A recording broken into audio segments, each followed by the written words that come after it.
Hi, welcome to Conversion Conversations. This is Cameron, and today I'm taking a look at Transformers Generations Legacy United Leader Class Tigerhawk from the Beast Wars universe. We've got Tigerhawk here, and I never owned a Tigerhawk toy before. I was really excited when this got announced. I'm still digging it. We're going to reveal right now these little chicken feet, which is a little disappointing. But here is Tigerhawk from Beast Wars Season 3. The VOC, if we remember, they took Tigertron and Airazor, combined them into their emissary Tigerhawk. This was a Transmetal 2 toy originally, and I believe this is the second mold ever we've gotten of it. But yeah, it looks vaguely like a Tigerhawk. I feel like the faceplate might be a little too cute here. There's not really any articulation of the head, which is unfortunate. It can go up and down on a super tight joint. There is open and closing of the mouth. I've got a little bit of paint here, unfortunately. We do have big, powerful front legs, which I do appreciate in this mode. If we get the wings up, and I'm going to try and see if I can keep him kind of in frame. But he can go up and back on a ratchet. That feels pretty good. His little purple piece kind of gets in the way, but if you move it out of the way, you can get a little extra articulation. He can go out to the side, which I appreciate. There is that joint that connects kind of his chest together is pretty weak, so you got to put your thumb on it. But there is bicep swivel here a little bit. There is also jointage in this direction, and then some in this direction, and he can, if you want to kind of get him in a I don't know, a leaping, like pouncing pose, you can kind of move the claws out to the side. So that articulation all in the front is pretty good, except for the head. I do like things like we've got bio-organic molded details.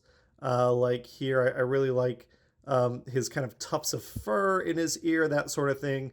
I like kind of the way his skin breaks out into some techno organic details in the top of his head. That looks really cool. The wings, they are real big. They have a joint here that can flap. They have a joint here that can flap further. They can come and rotate this way. So you do get, you know, if you get things out of the way and back, you can get some cool posability out of the wings, which I do appreciate. You can kind of tuck them back as well, like so. And I mean, this is big. He's a big leader boy. The biggest disappointing thing in this mode, and it feels like an afterthought because they were just trying to hide these legs as much as possible, is I'm going to put him next to a screenshot of the show. And you can see that the back legs, while they were smaller, are not like chicken legs. These are teeny tiny chicken legs. There's a 360 joint here. It can go out. It's all on a ball joint. That's all fine in terms of articulation. But then everything else is just so skinny. There is a double joint here. We've got the feet are nice. I just wish all this could be thickened up or replaced with larger, something that could like fold away still, but was a little bigger. We do have a little bit of butt wiggle here. And yeah, overall, I think he looks good. I love the silver paint here. I like his colors. I think from the front, he looks good, but the play pattern here is not everything that you'd want it to be in a leader class toy. And for comparison, here is Transmetal to Megatron, and we can see how they look together. It's kind of cool to see them like battling things out against each other. But Megatron just I think it came together a lot better than Tigerhawk in the alt mode. Tigerhawk is such an iconic character that's really hard to say like, oh, we got a new one? Well, get it. I think that's very easy for me to say. It's hard to not recommend him, but I really just wish those back legs were a little better. And we do, I think this is the comparison most people want to see, but let's also see him and his constituent parts. So with Tigertron and Airazor, you can see here, I think, best the big leader class size of Tigerhawk. It is really neat. These are probably my favorite characters from Beast Wars. I love their love story. I love the culmination of their love story ending in the creation of Tigerhawk. That is really neat. But you can see here kind of the size comparison. I mean, Voyager, Deluxe, Leader, Tigerhawk is nice and big. And he does have more play pattern that we haven't even really talked about. So we've seen all the wing stuff. We can, in this mode, we can flip out guns and snap them into place. Same thing over here. Like so. The guns can hold effect pieces. So if you want Tigerhawk, you know, flying around, zooming and shooting stuff, he can absolutely do that. I like that a lot. If you flip them back into place, then they do act as little, you know, thruster pieces. I dig that a lot as well. Oh, lost one. But yeah, so I like both ways you can play with this. I think it looks really cool, zooming and flying around everywhere. I feel like most of the time he spent his time in robot mode, but I really do appreciate that. I do really wish that because, right, this is his flight mode and everything, the things can tuck away just fine, but I wish his head could look, you know, up more, so he's looking out ahead of him. He does, these feathers can come off, but we'll show that in robot mode. As is, again, I think the colors look really nice. I do wish maybe this like tan plastic was maybe a little more metallic, like this one, maybe a little more gold. But as is, like the purple and the bronze metallic look really, really good. Yeah, and again, big alt mode. Fun to play with. I just wish those back feet were bigger. And let's go ahead and get him transformed. So to start out, we're going to come in on the back. We're going to move this tail out of the way. We are going to move these wings out of the way, just trying to get as much out of the way as possible. We're going to take the feet on the alt mode, the back legs, we're going to move them up and kind of spread them like so. On the front legs, we're going to move this purple piece down. Actually, before we move it down, we want to flip back this paw piece. And I do like that this piece kind of fills in the back of the arm, and then we get like another little paw piece for his fake arm. If you do this correctly and you move that out, there you go. There's his foot. And this little machinery kind of moves forward. Now we can cover up that paw piece like so. Same thing on this side. Let's see if we move this out, move things down, move it forward. Hey, that happened. Usually this section like pops up. I'm surprised it hasn't happened that. It just like pops off. So it is an issue where this piece needs to pop off and you put it back in, but I guess that didn't happen during the transformation on the video. Fold this down here. Okay, with that, we saw that this connection here is not the strongest. You can kind of just pull things off. There's a port and a tab that goes in on things. Same thing on this side. Flip that out. With those pieces out of the way, we can just bring them down into the sides. Just trying to keep things out of the way as much as possible. Next, we can take the tiger chest. Actually, yeah. We can take the tiger chest. We're going to flip up this gem piece, and then this piece, we're going to split the chest, and we're going to move it out to the sides, like so. With the robot arm that is kind of creating the tiger back, we're going to pop this section off, and then we can take this section and untab it here, and we've got enough of the robot out of the way, robot arms out of the way, that we can take this back pass. We can rotate it down, and that lets us rotate this block here, which gets our robot arms where we kind of want them to be. With that, we can flip back his little gem piece, kind of get that out of the way, untab this piece. Right now, I mean, he's just like a mess of parts that we're just trying to get to collide in the right direction with each other. I think with this done, we can bring the back piece up. There is a tab here that will click in into his side of his purple back piece, like so. With that done, we can come in on the what was his back legs. We can flip out his head, rotate it around, and then flip up this section. And when we flip up his chest section, we want to take his arms and we want to move them out and kind of tuck them behind his robot arms so we can slide things back up.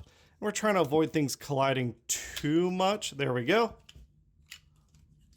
Like so. Again, we got a mess of parts, but we're slowly putting it back together. With these arms, you know, the tiger paws up and out of the way, we can collapse his robot chest. It's on 2 hinges that you bring in and up, and tabs on the sides will connect things like so. Tab it in, and we get kind of our robot chest. Then on the lower legs, we can rotate them around. Same thing on this side. Bring it up, rotate things around so that it forms his U crotch piece, which tabs in together nicely.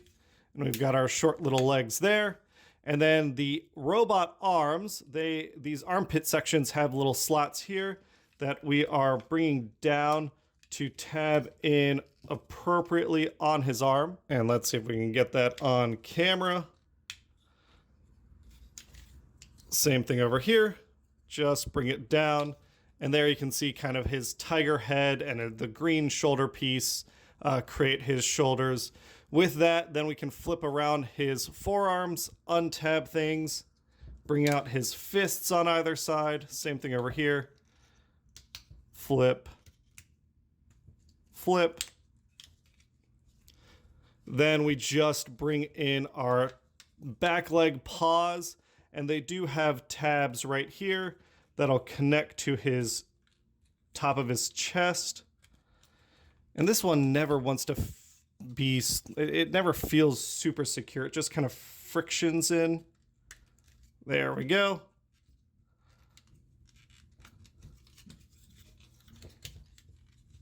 Maybe this angle's better.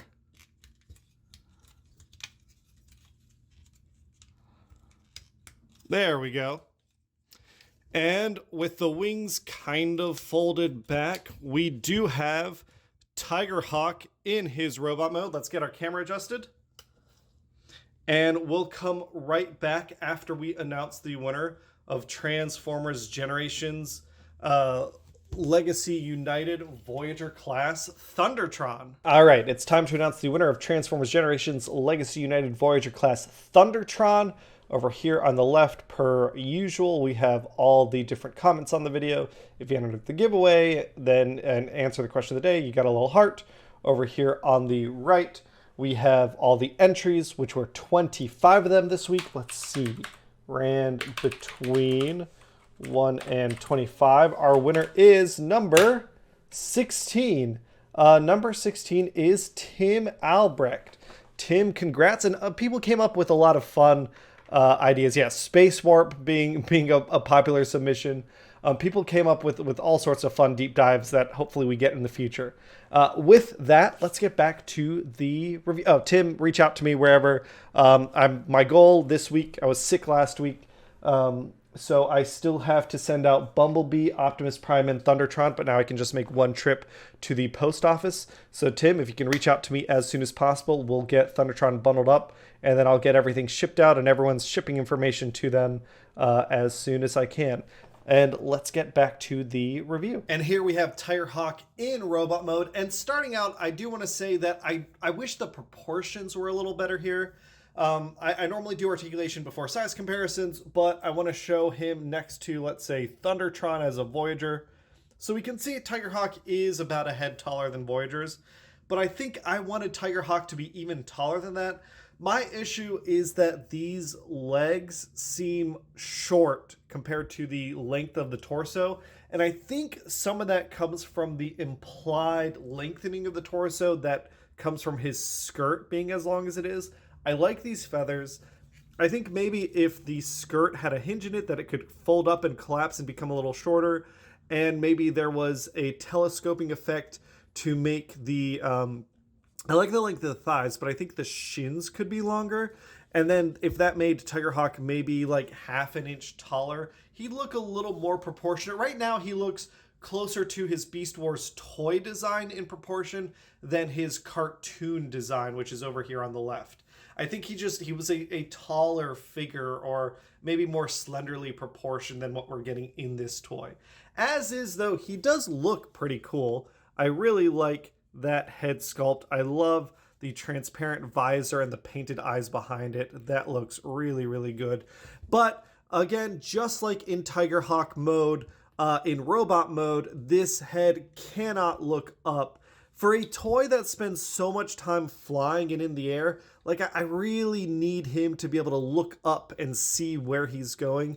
It reduces what could be some really evocative posability, which is really, really unfortunate. They did do some interesting designs here. I like that both of these shoulder pauldron pieces are out of the way, so that we do get full. You can get almost a 90-degree out of the shoulder here. We can swivel things, and if we get the wings out of the way, this swivels 360, which is nice. Like I said, we can, if we get things up and out of the way, we can get, and then we can get that, there we go, more than 90-degree bend on the shoulder, although it does feel like you're yanking really hard on things to get that posability, and that does make me a little nervous about the durability of this toy. There is bicep swivel here. We do have a deeper than 90 knee bend. We don't have any swivel here on the wrist, which is a big disappointment for me, especially with the way it flips out. It feels like this should be a universal joint with a mushroom peg that lets us twist the wrist. I'm really surprised that wasn't the case. The same articulation on this shoulder. Everything's the same here. With that piece moving out of the way to get the shoulder up as high as we need. We do have waist swivel, which I do really appreciate, especially because we had to kind of build that joint. That is really nice. We do have all the same forward leg articulation in beast mode is here in robot mode, so we can go that far on the splits. We can kick up that far. We can kick back, and it is nicely ratcheted. There is thigh swivel here. There is, I do really like in this knee joint here, there is this mechanical detail that can pop out. That really helps. And the knee goes nice and deep there. There is ankle tilt here, which I really, really appreciate. So like the basic articulation is there, but for the character, it feels like he is missing articulation. And obviously the wings can do all the same stuff they did before. He does have new gimmicks. He's got a peg on the forearm, so you can put this blaster piece here, and the blaster can hold effect pieces. So you can stick effect pieces right on here, and that does look pretty cool. You can take these wings, these feathers, which I mentioned before. They are on there pretty tight, if I can get it off. These feathers, when you pop them off, he can hold them like swords, which is a neat little feature. I do dig that. Although, again, because we don't have, I guess we could kind of break this up a little bit to get his arm, his wrist kind of pointing out. But you are, untabbing things to get that look there. But it is neat. He can, with these feathers, if you stick him back on, he can kind of fold his arm out using his wing as a shield, which I do really like. I always like that feature. Stick this back on there. The gun pieces on this side, they cannot take any effect pieces, but we can flip the guns out just like before, or we can even remove them entirely, put them in his hand, and now this can absolutely take an effect piece. So that looks really good blasting. I'll say the effect looks really good. What I don't like, I just like playing with these effect pieces. The Lego aficionado in me really, really enjoys building stuff. What I don't like is how hollow these guns look. I mean, it looks like a toy gun rather than a cool blaster in his hand. It looks like Tigerhawk is wielding a big toy gun. That is really unfortunate. The same sort of thing, like the fact that we got these cool articulating mechanical pieces here and in the knee, it's a shame that had to be taken away from the budget here. It feels like for a leader price point for something that is $55, we're not getting the full leader value. He's a cool toy. The transformation is a bit of a mess. And the robot mode, like, it does not, come together the way I was hoping. He does look pretty good next to Megatron if we see how kind of they look together. But again, Tigerhawk being such a big character in the cartoon, I would have preferred if Tigerhawk was looking at Megatron eye to eye more. This was like, right, the leader class figure, like it was the figure of the year for me. It was really, really good. Tigerhawk does not seem to quite live up to that standard. Despite being as big and wonderful as he is, and being kind of the ending of the story of Tigertron and Airazor, Tigerhawk as a toy is, I don't think I recommend him at full price. For $55, I think there's cooler stuff to get out there. $55 again is the price of a video game. $55 for me, we needed a better alt mode with these, legs being able to bulk out somehow. We wanted, fillers for these guns here. We wanted a little more articulation. The fact that he can't look up is such a big miss. It is unfortunate, but I think for the first Transformers Legacy United leader class figure, it's not a recommendation from me. As much as I am happy to have a Tigerhawk in my collection, I don't think I'd recommend it to anyone other than big time Beast Wars fans who just really, really want a Tigerhawk and are happy with however he comes. That is it for today's look at Tigerhawk. Thanks everybody for watching, and I'll catch you all on the next one. Bye!